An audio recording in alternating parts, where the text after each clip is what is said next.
Hey, Michael Thompson, this video is for you. I'm going to show you what's going on here. It's raining. Um, the grass is actually coming back in. I planted some seeds and waited for the rain. It's kind of cold. I'm not going to qualify that, but um, Michael stopped by. He called.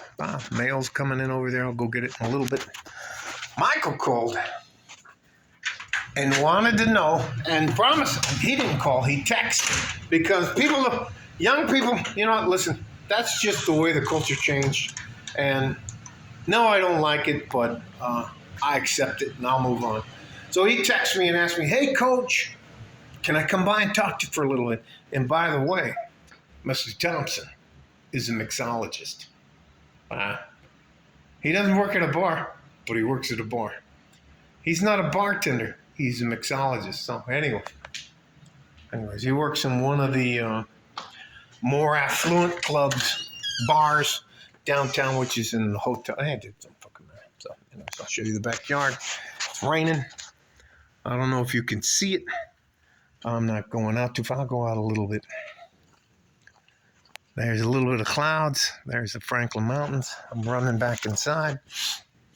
So anyways, Michael decides to ask me. He goes, hey, coach, how you doing? And you know what he brought? I'm going to show you what he brought. Anyways, maybe I shouldn't show you. He brought a big old bottle of Jim Beam for me, and I accepted it. But anyways, it just doesn't matter. One of the things I try not to do is to poo-poo or not be thankful for someone who thinks about me. But anyways, he was just paying up front for the advice I was going to give. So anyways, he is 23 years old, all right? And he met this woman, and she is a good woman. And he may be in love. And I'm like, okay, all right. And so I stop him and I say, do you plan on being a bartender? And he goes, look, coach, I'm a mixologist anyways. And we bantered about that to the point where I was like, just fucking stop. You're a fucking bartender. Stop. And he was like, okay. And that's what they require them at this hotel to call each other, not bartenders. Anyway, don't fucking matter. I don't know. It's about something about being politically correct or any of that stuff. I was just like, just stop, man.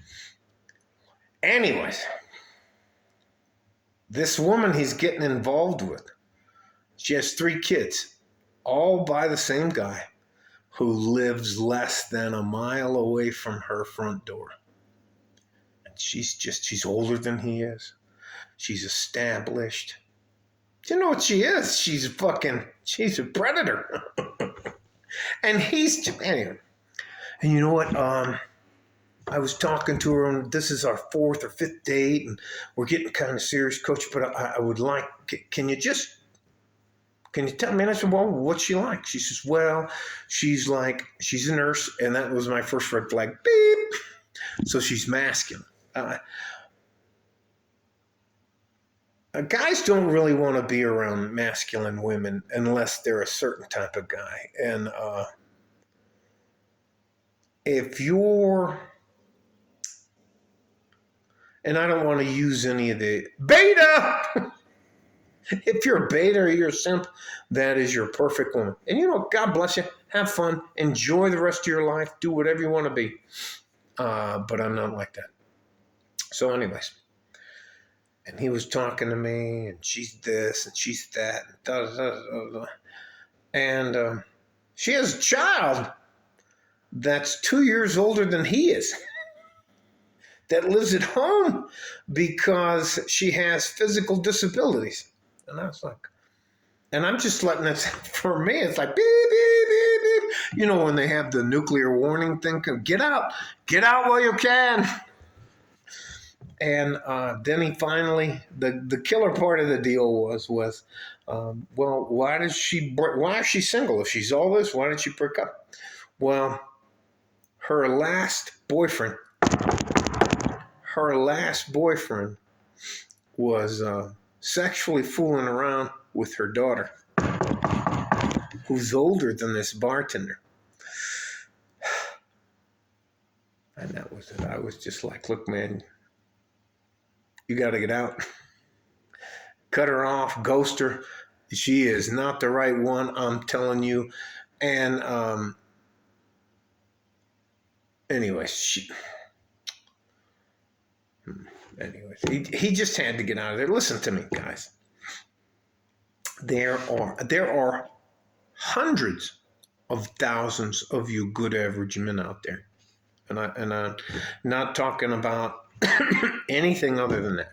Just here in the United States, there are hundreds of thousands of good average men like you out there. And there are millions,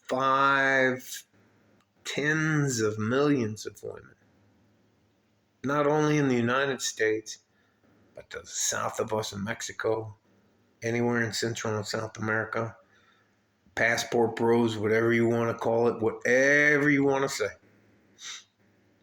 that are willing to meet you halfway.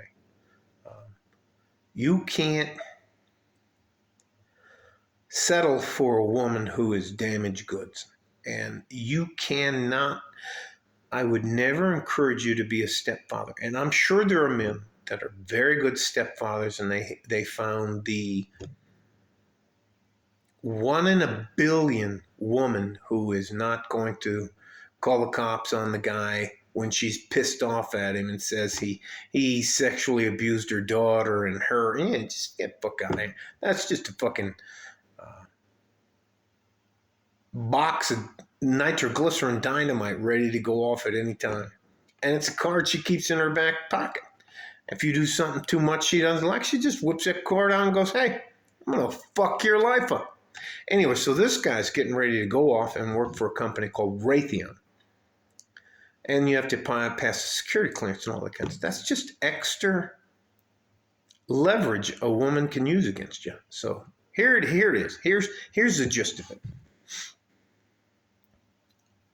Unless you're 35 or older, you don't need to be thinking about any kind of relationship long-term with a woman. That is contrary to everything you're supposed to be as a man. That is an absolute wrong way to go through life.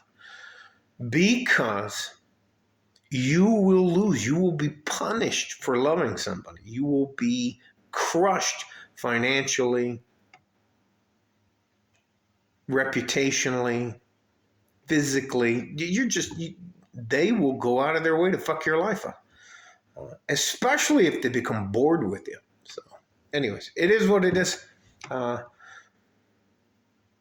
Michael left here. I'll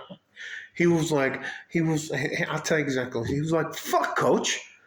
That's not anything I wanted to hear. And I was like, look, all right, Michael, you know what? You asked me. You came over here. I fed him. Jesus Christ, you know what? Sometimes I'm an older guy. I eat once a day. And sometimes when the guys come over, and I don't mind it at all, but it just reminds me of what it was like to be way younger. You know, they're still growing and they're getting stronger and stuff like that. They're just,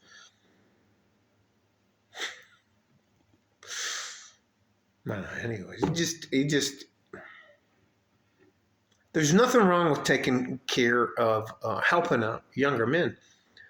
But I don't think any of us as older men should placate the younger men. I think if you have a good opinion about somebody, or you have some good advice to give them, I think you should give them the advice whether they like it or not. And I think that makes you a way better person or advisor or helper or whatever else, friend, than it does for you to go, hey man, you know, that's a great decision. You're doing a great job. If you can keep a young man from driving himself off a cliff, I would hope that you would do that.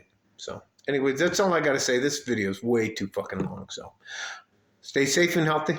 Take care of each other if you can. And if you can't, take care of yourself. Like a fart in a G-string from West Texas, El Paso. I'm out of here. Bye-bye.